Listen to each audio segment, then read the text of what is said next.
Hello everybody. I fixed my microphone issue. I'm actually speaking this week.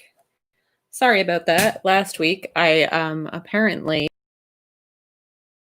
a while ago and I didn't turn it back on.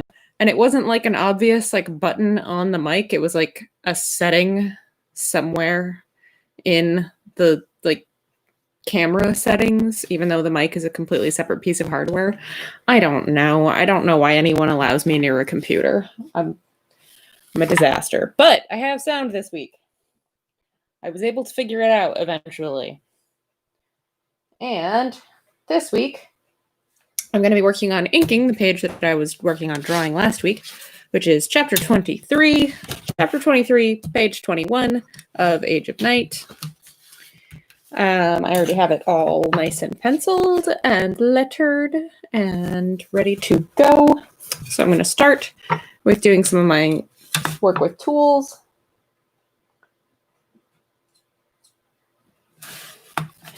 And getting some of these, let me get the clip on my board out of the way here. Start getting some of these straight lines down. Of course, last week I didn't realize that my mic wasn't actually on and working until 20 minutes into the stream. I was like, wow, it seems really quiet. Nobody's making any comments. And then I looked at the little green dots at the bottom of the streaming thing on YouTube, and they were not moving to indicate that I was making sound. I was like, cool, I've been talking to myself this whole time. That's great.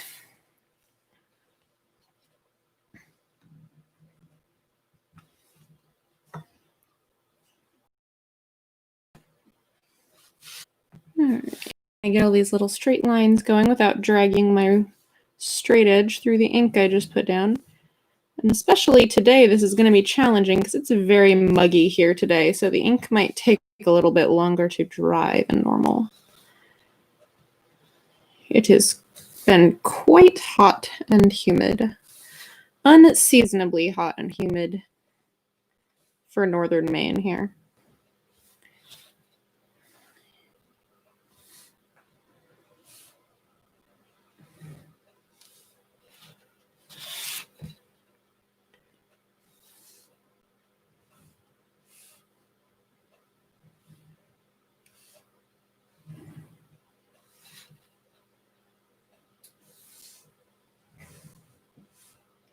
All the straight lines. Oh, I missed one. I'll have to get it next pass. Dang it. I always do that.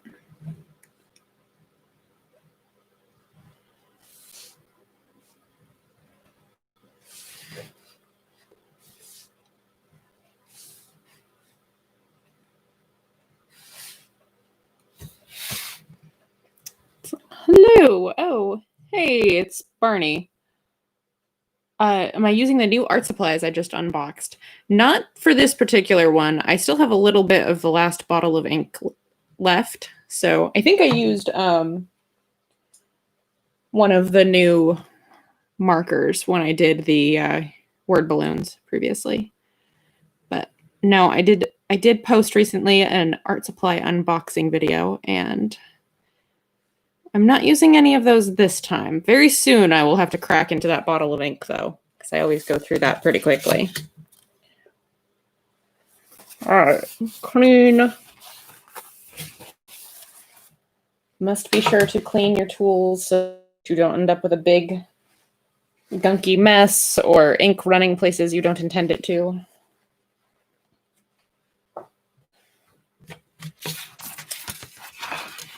All right, we'll do these little roof lines and these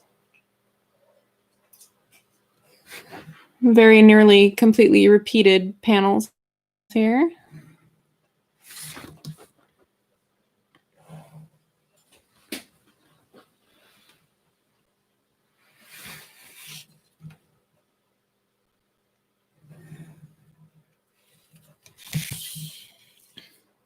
Hello! Hello, I actually have audio this week. Huzzah! So happy to have people joining me. And this time they can actually hear me.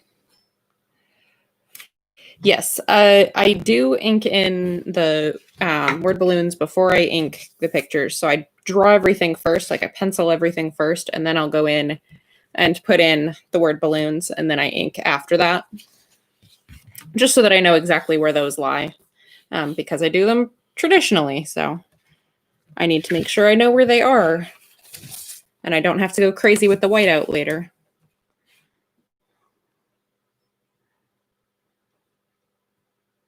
So need more ink. Yep, so it's panel borders in ink, then pencils, then lettering, all the way finished lettering, then inks on the image is the way that I work.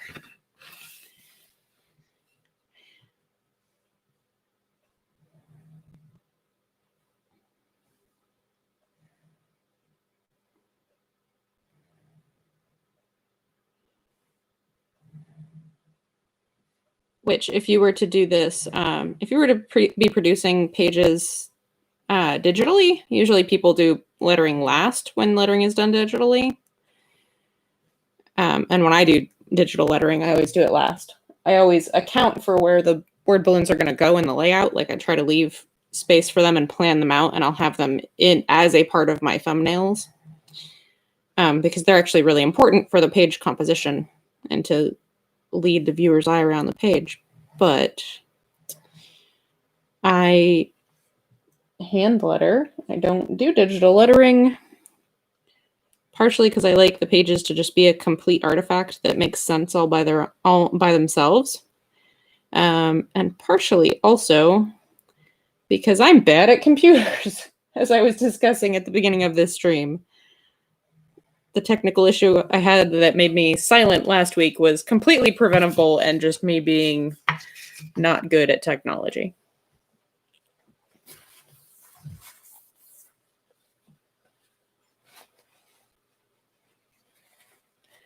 All right, cleaning my tools off real quick. And let's see, how are you dry up here? Yeah, that seems dry now. Okay. So we can start doing the next pass up in the corner here.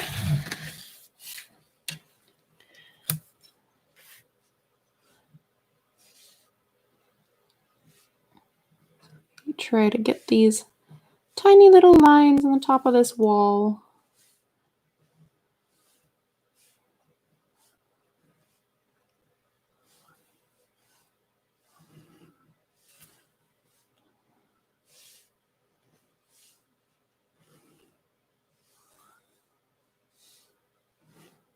Oop, oop, there we go.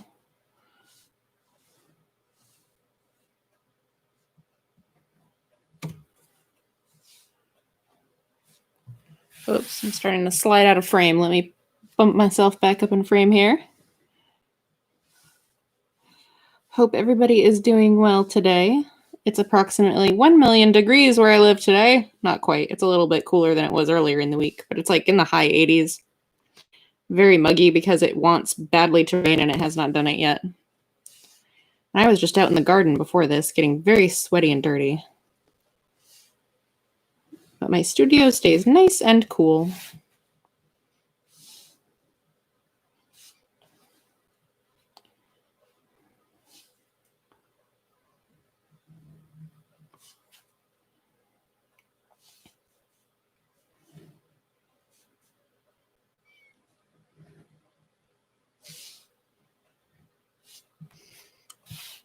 This is, oh, hello, Cthulhu. I can't read what your last name, Hand Duke? Is that what that is?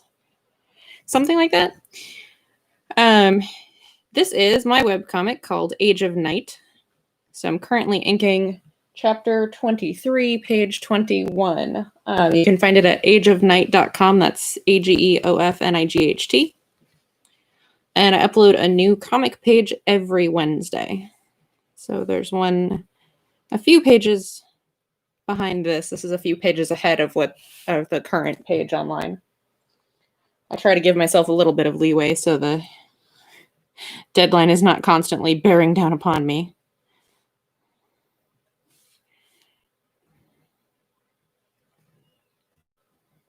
Oh, come on.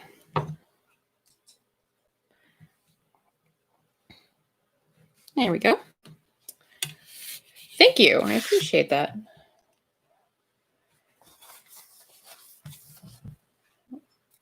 All right, now I think, so because these 3 panels, the background is, last week I light boxed these to make them all pretty much identical. Obviously, like, the characters move slightly, but they're in exactly the same positions. The background's exactly the same in all 3 of them. So I should be able to expedite my line all of those up at the same time. I mean, obviously this only expedites my inking slightly. I still have to fully ink each individual panel, but this little trick saves me, a minute or 2 here or there. The doorway should be the same way, up to the point of the curve of the arch. Yep, look at that.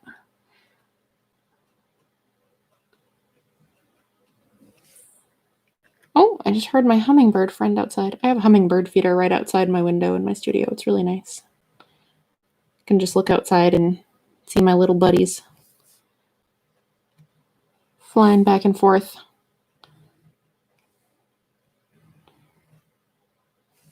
There we go. That was handy. Clean off my tools.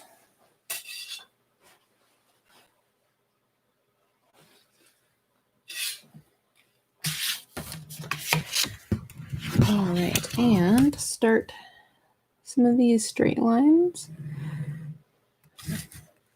That's the edge of that shadow, which I want to be pretty sharp, hard edge there.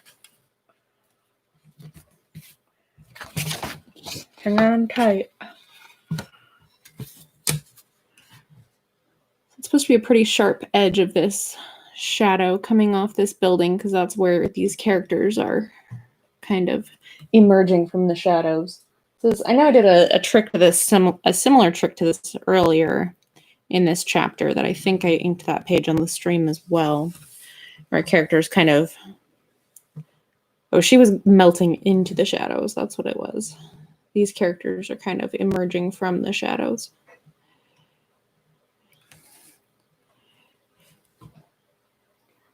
Which is one of the fun things that you can do when it's a scene that takes, or an entire chapter that takes place entirely in the dark of night. Get some of these little lines on this window.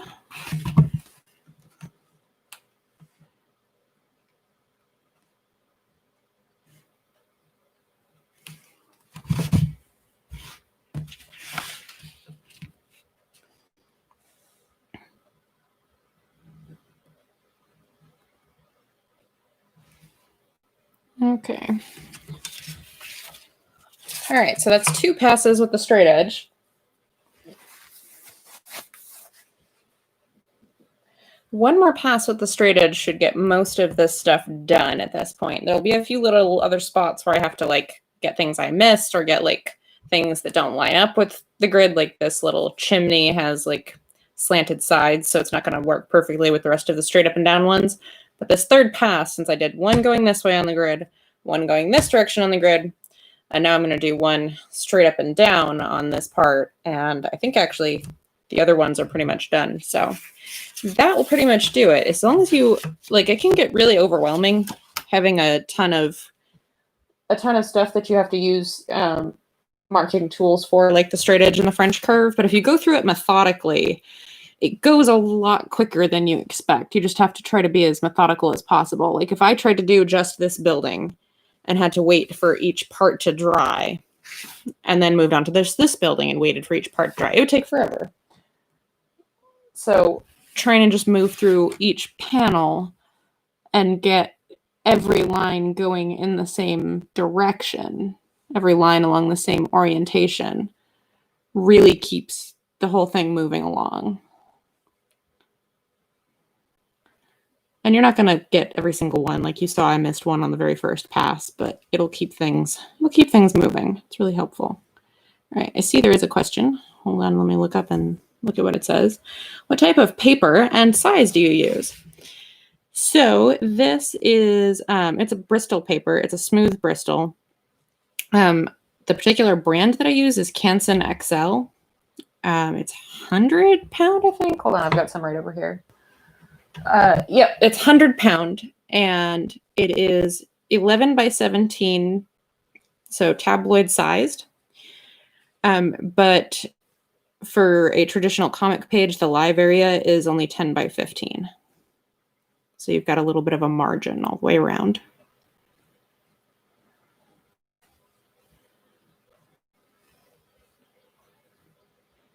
And I know other people like different types of paper. And a lot of that comes down to personal preference. Like typically for comics, you use Bristol because it's nice and thick and sturdy. So you don't have to worry about your eraser tearing it up or ink bleeding through and running all over the place. And you can go fancier or you can go cheaper. And some of it's just kind of preference. I remember one of another comic artist that I know that we go to a lot of conventions, all the same conventions in this area. He posted about like, oh, this is my favorite comic paper. I love this so much. And I was like, I haven't tried that one. I'll try it. And so I bought a pad of it and I hated it. I was like, this stuff is garbage. I hate it. And of course, it's not really garbage. Like, he produces awesome comic work on it. It's really just a matter of like finding what works for you and the way you draw and the way you ink. And I've tried lots of different papers, and ultimately I found that this paper is the best medium between affordable and does what I want it to.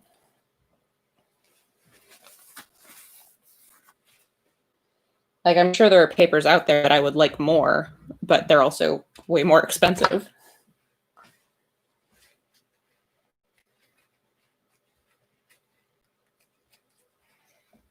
Which I did talk about this a fair amount on that unboxing video I did recently too. Because I bought a bunch of comic paper then as well.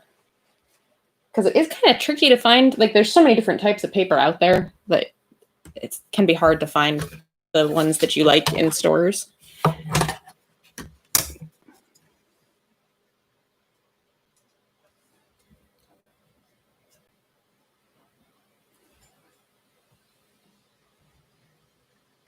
And it's extra hard to find anything in an art supply store when you don't have an art supply store within 100 miles of where you live. Well, I think it might be closer to like 70 miles. I think the closest art supply store might be about 70 miles from me. Something like that. All right, so I'm using this E of my French curve to get the arch in the doorway here.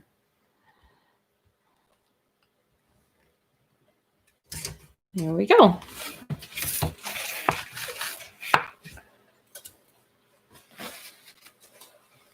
Okay. I've got a couple of things left to come back in here and clean up with the tools, like spots that I missed.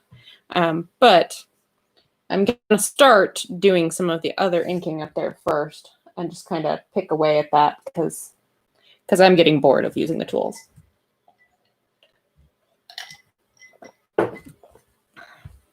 Which is just a thing that happens. Okay. So I'm going to start back here. If my pen will cooperate and release some ink. Come on.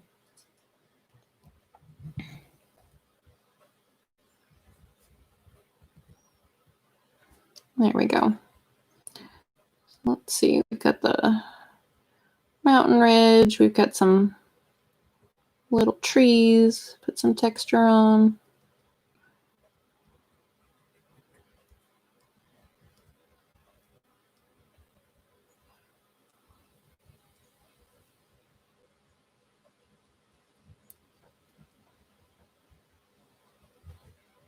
So that ridge behind them is all just going to be black. So that little white edge that you can probably barely even see on camera there will just show you that there are trees there.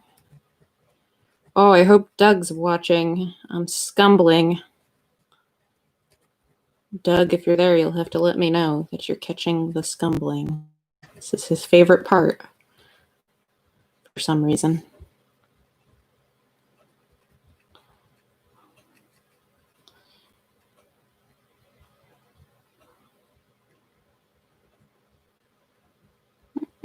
More little trees.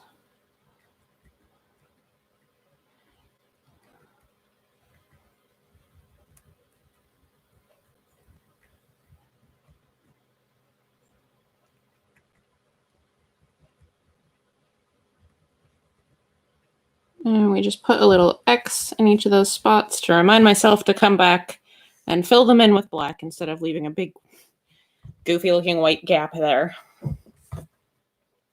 All right. What did I miss?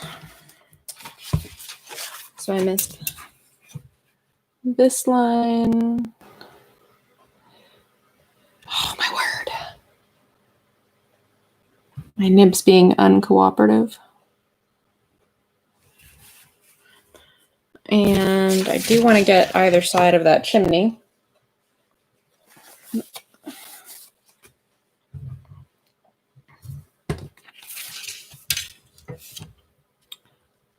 We'll go ahead and do that.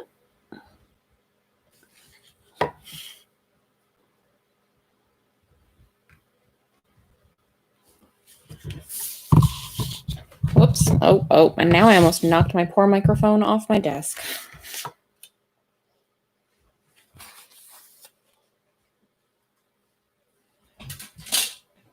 Okay, I think that's pretty much going to be it for the tools now, which is good.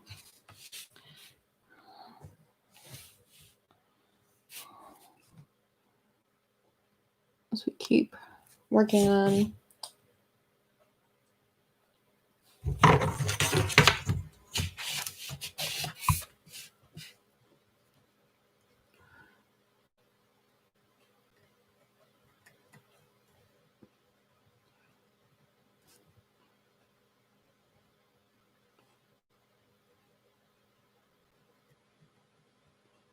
make these little chimneys. Start putting in some texture.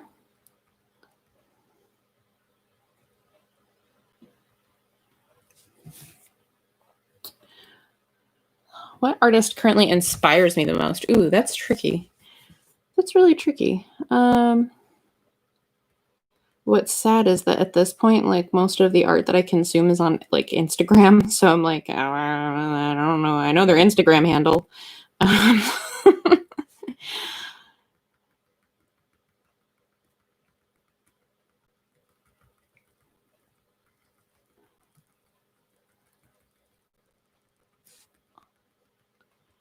To pull it out and look. See if I can pull it up for you guys. There's an artist who does these like really creepy illustrations of like animals on Instagram. They're always in like black and white, and I think the artist is using like white water soluble pencils or like white water soluble graphite and gray water soluble graphite. It's really interesting. Hold on. Let me see if I can find this.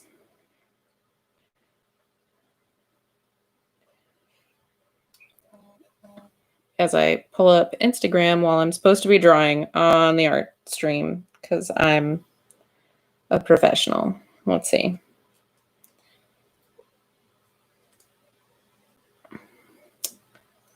Okay, so his name is Brian Surway. So it's B Surway is the name of the Instagram account. And he does cool stuff like that. That's pretty cool. Or like this one. Just like a lot of that kind of stuff. Really cool. Like I just like the way that he combines the different like creepy imagery and natural imagery. It pretty much is all the things that I like all put together. As far as comics go right now, I'm super, super freaking excited and impressed that Mookie has come back and is doing Dominic Deegan again. And it's just like, that I've been doing. Dominic Deegan first came out 20 years ago. Okay, maybe it was like 19, but 20 years ago, essentially. And, Mookie ended it, and it was done quite some time ago, but he's still a comics writer and creator. He's got other comics projects and everything. But just the fact that he was able to bring back that project and that he's been working as an independent comic creator for so long, I find that super inspiring. And he's a sweet dude. I met him about a year ago at Conbust, and I was I was really intimidated because I was speaking on a bunch of panels with him. And when I saw that he and Kelly Turnbull of Manly Guys Doing Manly Things, I was doing a bunch of panels with the two of them, and I was like, I cannot go to this convention and drop out because who the hell am I to be on a panel with these people? And I was just extremely, extremely intimidated and stressed out. But they're both amazing, lovely, super awesome people. So thankfully, I had nothing to be afraid of. But yeah, I love the fact that he's back with Dominic Deegan again. Like this, because I've been working on this project. I've been working on Age of Night for years, over 10 years at this point. And sometimes I feel like, what the hell am I doing with my life?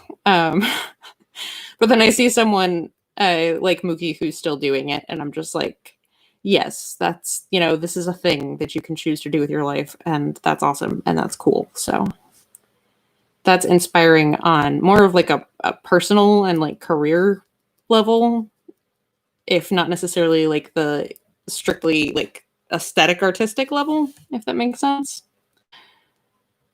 He inspires me as another creator. So.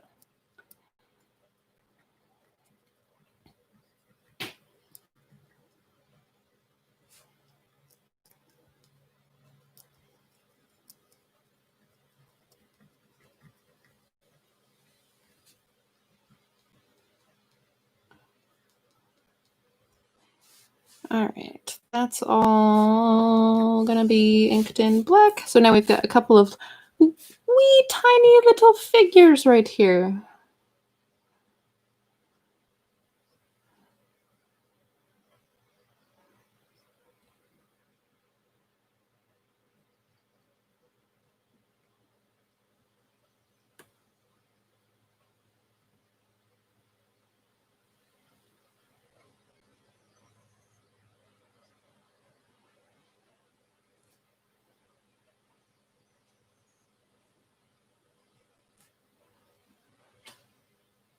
Little tiny, tiny, tiny little figure here. It's a wee, tiny itty bitty cat. The tiniest little Drake right there. I'll go ahead and put the texture in right there.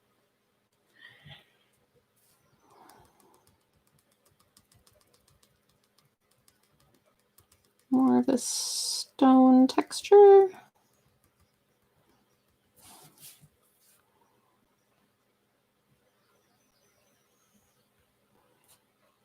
These I'm just going to kind of freehand. They're small enough. I'm not super worried about it.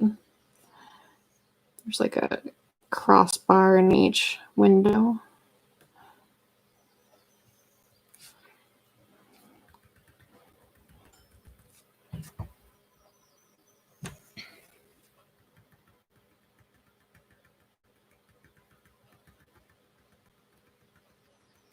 More dots.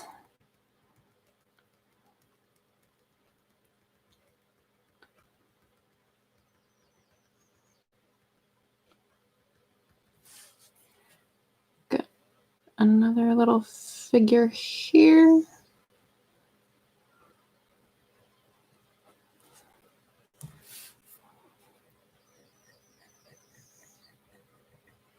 This side is going to be dark. The lighting situation I have set up on this page is that these sides of the building are like completely black and cast pretty big dark shadows, and everything else is just pretty dark.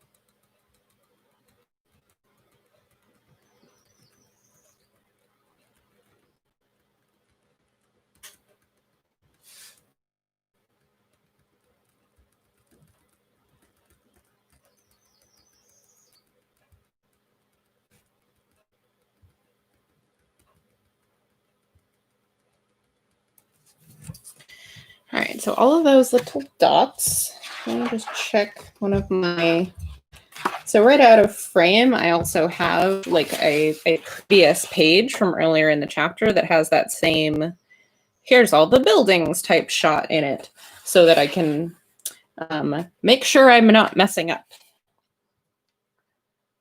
Because not only is it the buildings like position, relative position and character themselves, which I had to make sure I got right on the penciling phase, but I also have to remember like which direction different types of textures go on these different parts. Because I'll talk about that a little more in a second. Let me just get the gunk on the edge of the roof. I almost forgot the roof gunk. How could I forget the roof gunk?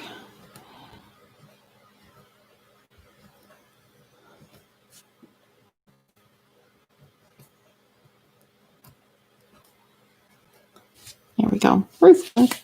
Okay, so thank you so much. Let's see, it says Mike Magnola on Drink and Draw. Oh, no, I haven't. I did not see Mike Magnola's Drink and Draw. I'll have to watch that at some point. I almost never catch anything live. Like I'm bad at hitting the timing on things right. I always have to go back and watch them in archive. It always seems that stuff is like, do it at this time, and I have something else going on there. Like last night, I was in a play test for one of the gaming companies that I do artwork for like most of the evening. We do a weekly playtest session, which is a lot of fun because we all get to game together. But it's also still kind of work. Okay. So if my nib would be cooperative, I think I'm getting low on this bottle of ink and it's getting a little bit thick. It's been open enough times that it's evaporated a little bit and thickened up.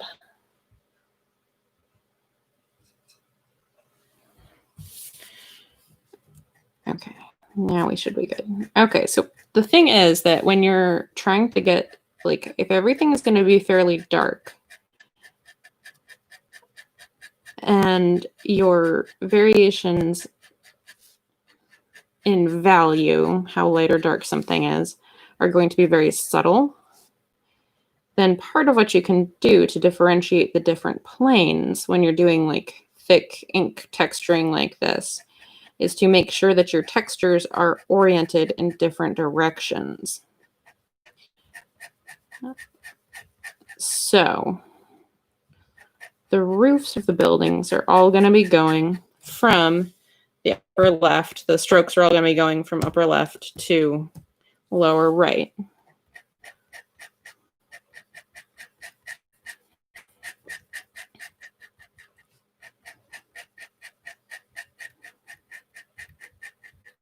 So that's what the roof of that building will look like. And I try to keep those, you try to keep those in the perspective grid, like in line with your perspective grid, because if they founder out of perspective and out of true with the plane that they are a part of, it'll flatten the image out. It won't look as much like an actual three-dimensional building. The upright walls are still going to have the same texture where it's stippling and hatching, but even though the value is going to be very similar to the roof, these lines are going to be going straight up and down. So that helps to differentiate because they're oriented different, that's going to differentiate those planes, which will make more sense when I get the whole wall done here. Don't mind me whipping the paper around to get the optimum angle of attack here.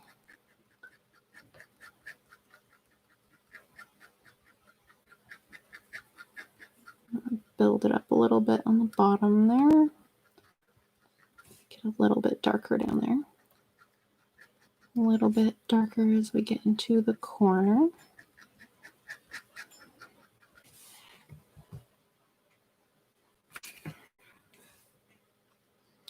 And if I have to do a lot of them, I'll put little guidelines periodically so that I don't wobble too much, so I don't lose that orientation. Yeah, it's a weirdly soothing sound, and it's actually way louder since I switched to wooden handles for my nibs. The regular plastic handles that come with them aren't quite as loud, but I realized after I switched over that the wooden handle is almost like a sounding board, like in a musical instrument. It's kind of funny. So when I first switched over, I was like, why does it sound so loud? It's like, oh yeah, physics, that's why.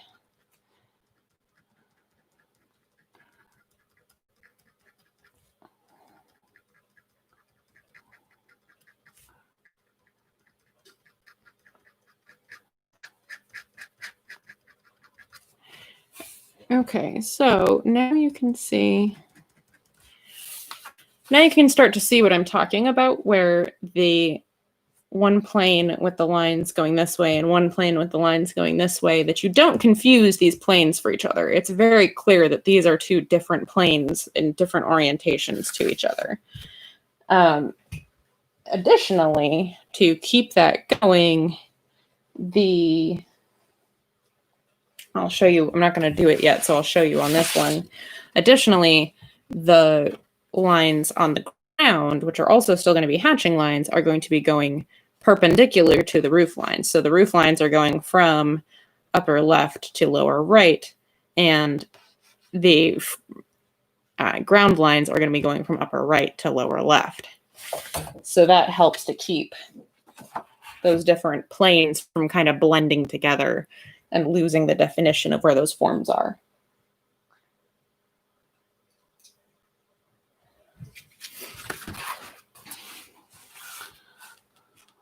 Things I learned. I didn't even learn that one in art school, honestly. I actually learned that one in high school. So, things I learned studying art, I guess I could say.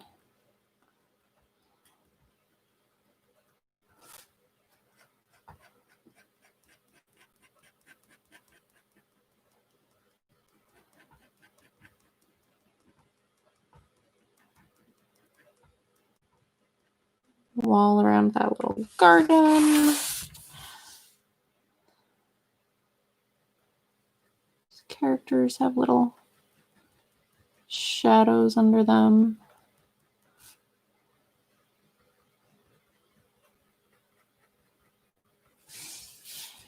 What building do I want to work on next? I'll work on this building down here. We'll start all the way down here. Thanks. I'm glad you enjoy how they're coming out. I've done many shots of this temple complex for this chapter because the entire chapter takes place in this one. Oh, I don't need to stipple that side. It's gonna be black. Don't waste your energy, Amanda. Goodness. Right. There are lots and lots of shots of this temple complex because the whole chapter takes place in this one area, like this one little temple. And so as it moves from like different group of characters and what's happening with them, I kind of used these like wide shots to kind of move you around and be like, okay, we're still in the same spot and all of this is happening at the same time, but we're going to focus over here. And I have never done a chapter quite this way. This one was really tricky for me to write and figure out how I wanted to do. And I don't know, you'll have to tell me if you think it works. It's also a really long chapter, so I've been working on it for a long time and I'm not even quite close to the end yet. And so I'm just like, I'm too close to it and I've done I've done too much, so I don't know. I'm too involved with it. I can't tell you if it's effective or not. That's for someone other than me to tell.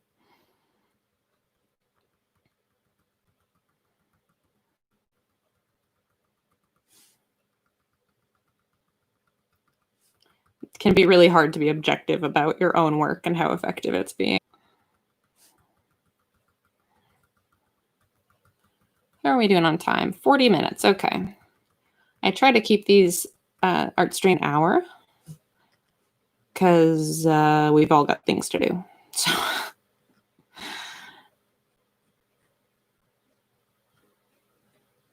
we all have stuff to do. I'm going to have to go and make dinner for everybody soon.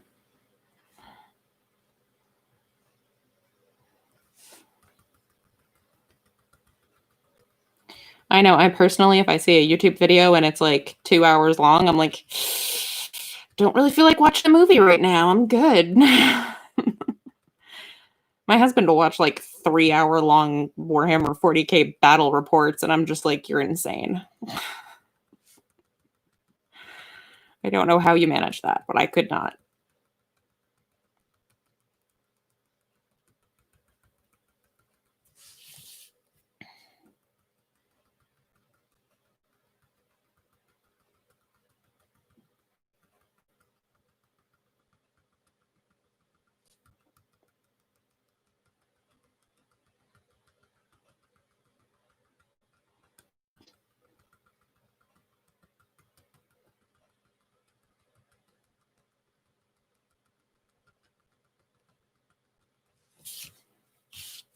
All right, so again, these walls are going to be casting a pretty heavy shadow, so we're going to build that up.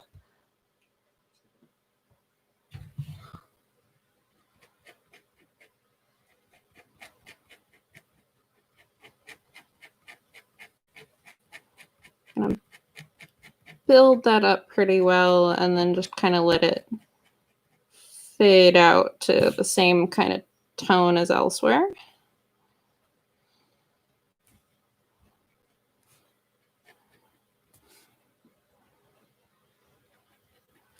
And same thing over here. We've got another one of these taller sections of the building.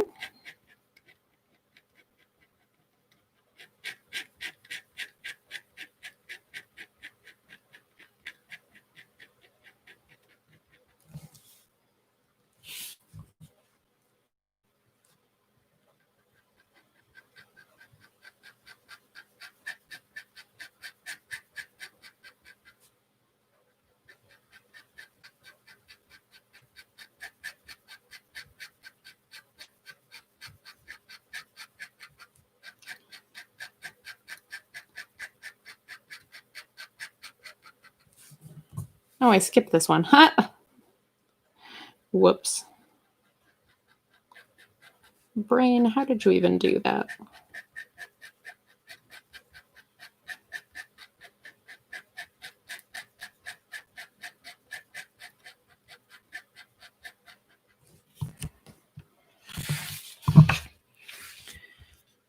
All right. Gotta get the roof edge scrime. So the temple complex, this line right here is a dock, and that right there is swamp. So it's got the griminess.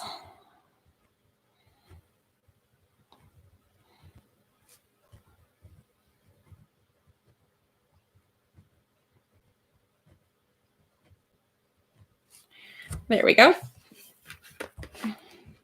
That would be all right. While I wait for the scrimey texture to dry for a second, I'm just going to do some more dots on this roof over here.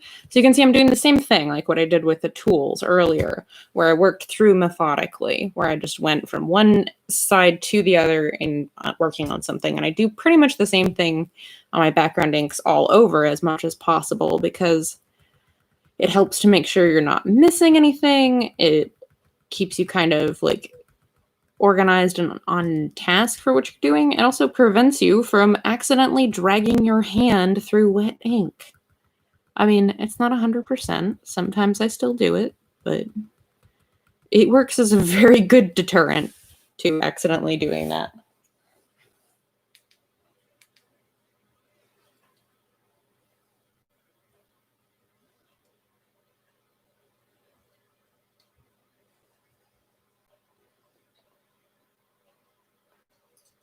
Get some more ink here.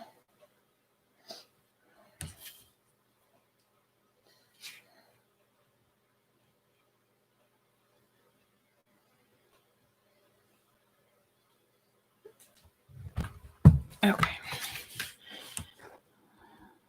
Come on. I don't know why my pen nib is giving me issues today. I think it is just gunky ink at this point.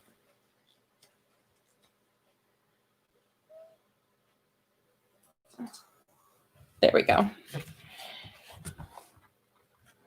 Oh, look at that. Much better. Just needed a more thorough cleaning for a second. It was a cry for help.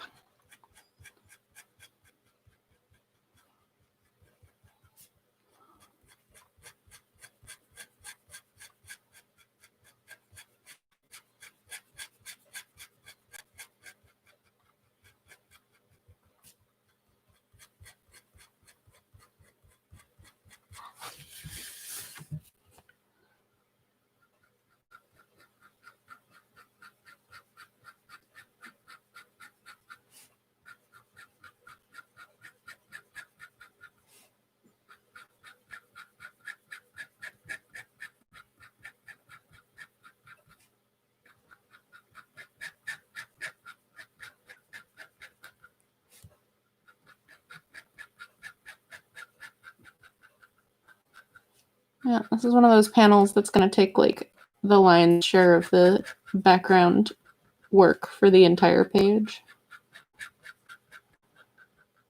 Some pages you have a bunch of panels that are like that. Other pages it's just like, yep, this is the one panel. This is the one panel that's going to take all my time.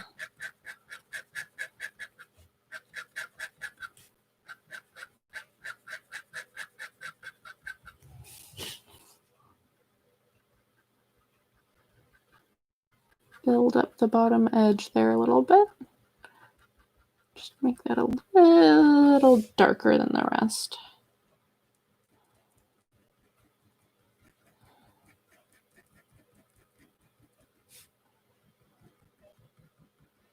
Just a little.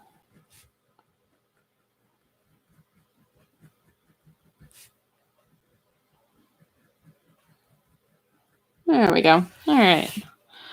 New to creating comics. Appreciate your help with the questions. Yeah, sure, of course. I part of why I do this is basically to try to spread knowledge for people who are interested. So this nib size, this is the Hunt. Oh darn, I always get it mixed up. Hold on. As I pull down my box of random art supplies. It is. See, it came in this pack of the 102 and the 107, but it's the one I did use. So the one I didn't use, it's the 107. Yeah, because I didn't use the 102. I don't really like the 102. It's hard to buy just the 107 by itself, but yeah, so it's a Hunt 107. I just showed the packaging and then I just put it away. I get the ones from Speedball. They're easy enough. This is the nib that I use for most things. I letter with a different nib, though. I'll show you that one in just a sec. Or I'll show it to you now, because this one's not cooperating.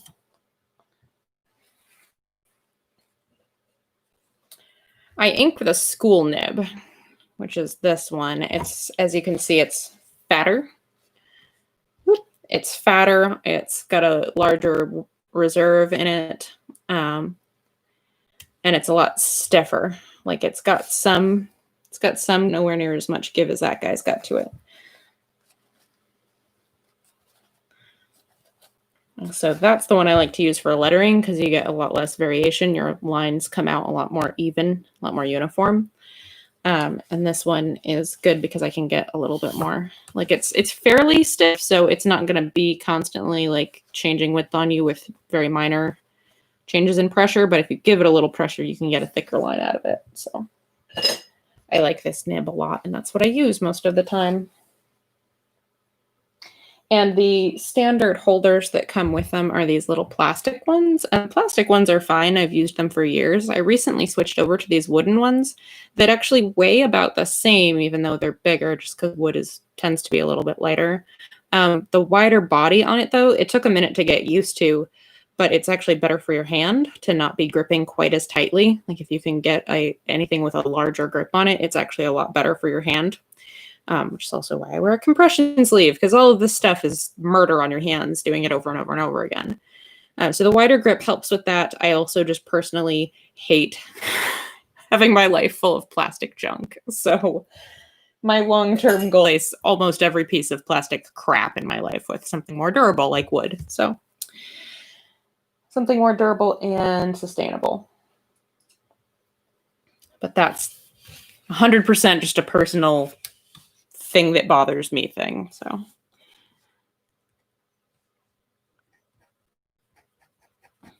all right, we've only got a few minutes left before we're at the end of the hour. So I'll go ahead and recap all the things for you lovely folks who are watching. I'm Amanda Call. I am a comic artist, and I'm working on my webcomic, Age of Night.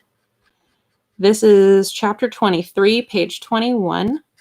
The whole comic is available for free online at ageofnight.com. That's AGEOFNIGHT. And there's a new comic page every Wednesday. However, if you want to help support me in making more comics, you can support me on Patreon, where you get to see comic pages a week early, as well as other cool behind-the-scenes stuff. And that's patreon.com/ageofnight. You can like this video, share it with people, subscribe to the channel, because that helps make my work more visible for more people.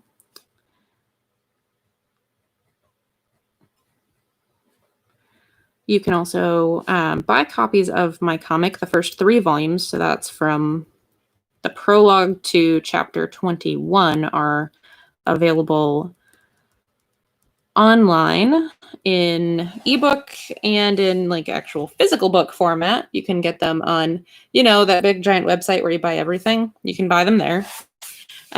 You can also buy PDF versions of them from the One Bookshelf website. So that's Drive-Thru RPG, Drive-Thru Comics, and Drive-Thru Fiction.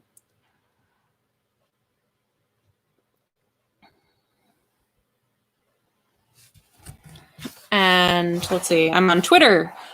I'm on Instagram at Amanda Call Art. I think that was all the things. I always forget something. Let's see. I would also normally tell you about any of my upcoming conventions or events, but there aren't any for the foreseeable future. The one that was supposed to happen in August just got canceled this week, which we all knew was going to happen. The next one that has not officially been called yet is in September, but it's going to get canceled too, you guys. Let's be real. All right. So I think that's going to do it for this hour. Awesome. That's great. I hope you do check it out, and I hope you enjoy it. There's a pretty significant backlog, so you've got some reading ahead of you. So yeah, I started out with just having this page all fully penciled and lettered, and in a little less than an hour, we got all of the tool inking done. So all of the straight edge and French curve tools were taken care of on here. Pretty good start on this very fiddly background inking on the first panel. So next week, I'll bring this page back, probably Friday or Saturday again for a live stream, and I will do brush inking on the figures. Thanks, everybody, and I hope to see you then.